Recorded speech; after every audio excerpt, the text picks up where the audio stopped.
உலகத்துல மிகச்சிறந்த ஆயுதம் என்ன? மிகச்சிறந்த ஆயுதம் விவேகானந்தர் மாதிரி, அரிஸ்டாட்டில் மாதிரி, அலெக்சாண்டர் மாதிரி மிகப்பெரிய அறிவாளிகள்லாம் உருவாக்கியது எது? இந்த கல்வி நம்ம எதை வாசிக்கிறதுனால கிடைக்குது?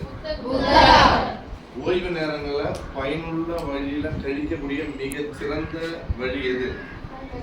புத்தகம். என்னது? புத்தகம்.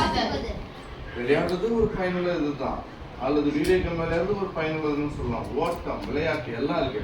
இவற்றை எல்லாத்தையும் இசை கேட்பது, இவை எல்லாவற்றையும் விட மிகச்சிறந்த பயனுள்ள ஓய்வு நேரத்தை கழிக்கக்கூடிய சிறந்த வழி புத்தகம். பல புத்தகங்களை வாசிப்பவன் என்னவா? பண்டிதன் ஆவான். என்னவா? நாளை உங்களையும் வரலாறு பேசணும் அப்படின்னா வேற எதுவும் நீங்க செய்ய வேண்டாம். ஒரு நாளைக்கு குறைந்தபட்சம் 1 மணி நேரம் நாம் இந்த புத்தக வாசிப்பை தொடர்ந்து செஞ்சுட்டு வந்தோம்னா அந்த வாசிப்பு பழக்கம் உங்களை ஒரு மூலையில், உலகத்தின் ஒரு மூலையில் இருக்கிற உங்களை உலகத்தின் உச்சத்துக்கு கொண்டு வந்துடும். இப்ப நம்ம என்ன தீர்மானம் எடுக்கலாம்? இதுல இருந்து நாம ஒரு நாளைக்கு எவ்வளவு நேரம் வாசிக்கிறோம்? தினந்தோறும் வாசிக்கணுமா? வாரம் வாரம் வாசிக்கணுமா? அப்ப நம்ம வாழ்க்கையில முன்னேற சிறந்த வழி அடிக்கடி நாம செல்ல வேண்டிய இடம்.